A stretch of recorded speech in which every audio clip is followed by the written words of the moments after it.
ৰাজ্যিক বিজেপিৰ সভাপতি দিলীপ শইকীয়াই এবাৰ মন্তব্য কৰিছে বিজেপিয়ে জুবিন গাৰ্গক লৈ যি কাৰ্যসূচী হাতত লৈছিল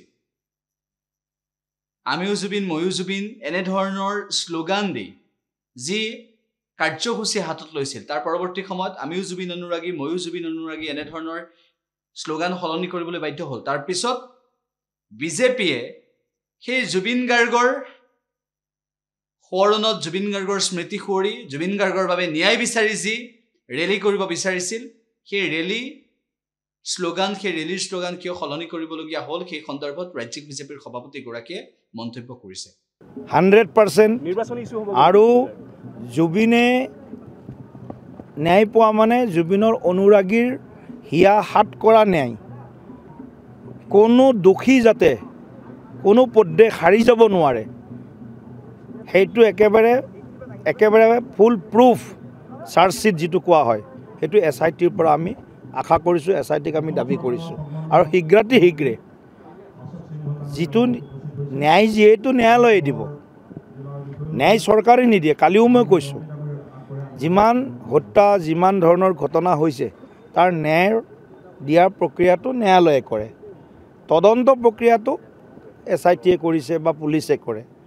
ইয়াৰ ৰাজীৱ গান্ধীৰ ক্ষেত্ৰতো একে ইন্দিৰা গান্ধীৰ ক্ষেত্ৰতো একে কিন্তু জুবিন দাই এটা অসাময়িক ৰহস্যজনক এটা মৃত্যু গতিকে জুবিন দাৰ গোটেই মৃত্যুৰ সন্দৰ্ভত অসমৰ প্ৰতিগৰাকী ৰাইজ দেশত বা বিদেশত জুবিন দাৰ অনুৰাগী লক্ষ অনুৰাগীয়ে এই মহান শিল্পীগৰাকীয়ে ন্যায় পোৱাটো বিচাৰিছে আৰু বিজেপি তাৰ পৰা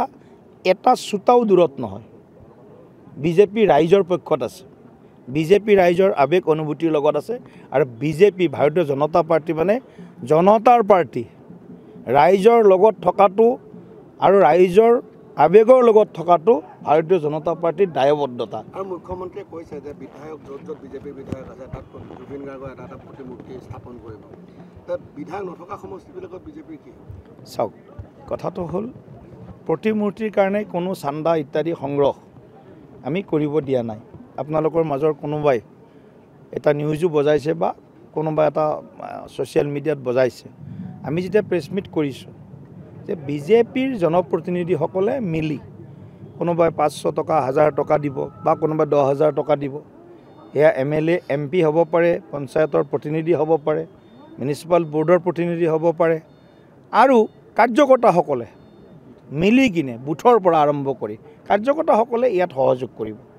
গতিকে কৰবাত হয়তো ডাঙৰকৈ মূৰ্তি বনাব আৰু কোনোবা যদি ৰাইজে কয় যে আমি এই মূৰ্তিটো বনাওঁতে ৰাইজেও সহায় কৰিব তেতিয়া মই কথাটো কৈছিলোঁ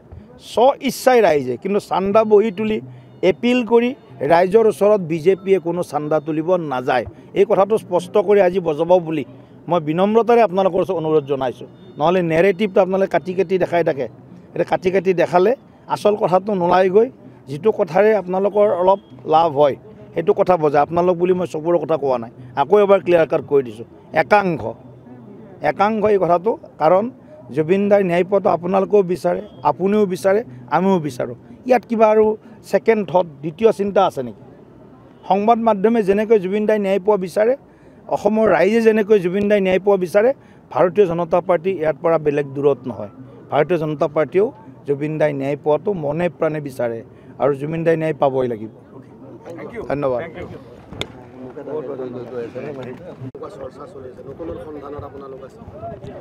নতুনৰ সন্ধান বা পুৰণিক পুনৰ প্ৰতিষ্ঠা কৰা এই বিষয়টো ভাৰতীয় জনতা পাৰ্টিৰ আমাৰ যি সাৰ্ভে ইত্যাদি হ'ব সেই কথাটোত গোটেই কথাখিনি আমি পৰিষ্কাৰ কৰিব বিচাৰিছোঁ ইতিমধ্যে এটা পৰ্যায়ত আমাৰ সাৰ্ভে হৈছে তাৰ প্ৰতিবেদন সোনকালে আমি পাম সাৰ্ভেৰ বিভিন্ন ধৰণৰ বিষয় আছে গোটেইবিলাক বিষয় ব্যক্তি হিচাপে সংগঠন হিচাপে অন্য আৰু বিভিন্ন দিশ আছে গতিকে সকলো দিশ আমি অধ্যয়ন কৰি আছোঁ আৰু নিশ্চিতভাৱে যাৰ জনতাৰ লগত সম্পৰ্ক ভাল যিয়ে জনতাৰ হৈ কাম কৰি আছে যিয়ে যাক ৰাইজে বিচাৰিব সেইজনাৰ কোনো চিন্তা কৰিবৰ প্ৰয়োজন নাই যদি কৰবাত কিবা নিজে অনুভৱ কৰি আছে মোৰ এইখন পঞ্চায়তত দুৰ্বলতা আছে মোৰ এইটো কমিউনিটিত ক'ৰবাত দুৰ্বলতা আছে তেতিয়াহ'লে তেওঁলোকৰ হাতত অলপ সময় আছে, এইখিনি ঠিক কৰি ল'ব। মিত্ৰতা যিহেতু বাহাল আছে তেজপুৰখনত এতিয়া গোটেই কথাবিলাক আমি চাওক, আমি 5 বছৰৰ কাৰণে মিত্ৰতা কৰিছোঁ, 21ৰ পৰা 25লৈকে। এতিয়া 26ত মিত্ৰতাৰ কথাটো আমি আমাৰ 2টা দল বা 3টা দল বা 4টা দল NDA হিচাপে আমি বহিম, আলোচনা কৰিম। গতিকে ইয়াত তেজপুৰৰ কথাও নাহে, ৰহাৰ কথাও নাহে, অকল বা নাই বহিম আমি। নাহেতো এটা আপোনাৰ নেৰেটিভ, আপুনি নেৰেটিভটো কৰিব বিচাৰিছে নাহে বুলি। মিত্ৰতাত আমাৰ চলি আছে আৰু যথাসম্ভৱ আমি মিত্ৰতাৰে NDA হিচাপে আমি 26ত নিৰ্বাচন খেলিম। UPPL লগত কি হ'বগৈ? কিয়নো আগতো চাই লওঁ এতিয়া গোটেই কথাবিলাক। UPPL বৰ্তমানো আমাৰ লগতে আছে, এনেকুৱা নহয় UPPL বাহিৰ হৈছে বা আমি বাহিৰ কৰিছোঁ। আমাৰ লগত NDA হিচাপে আছে। আমাৰ লগত আৰু এটা নতুন দল যোগ হ'ল চৰকাৰত, সেইটো দল হ'ল BPF দল। তেওঁলোকৰ এগৰাকী মন্ত্ৰী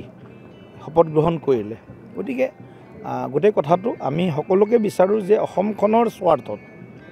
অসমৰ উন্নয়নৰ পক্ষত, শান্তিৰ পক্ষত এনেকুৱা ধৰণে ৰাইজৰ হৈ কাম কৰা, অসমৰ হৈ চিন্তা কৰা এই আমাৰ NDA দল যিকেইটা আছোঁ আমি একেলগে, গোটেইকেইটা আমি একেলগে থকাটো আমি বিচাৰোঁ। কিন্তু 26ৰ পৰা 31লৈ কি হ'ব সেইটো এতিয়া আমি আমাৰ দলৰ মজিয়াত বা NDA হিচাপে আমি আলোচনা কৰিবলৈ বাকী আছে। শেহতীয়াকৈ এটা কথা হৈছে, জুবিন গাৰ্গৰ প্ৰসংগত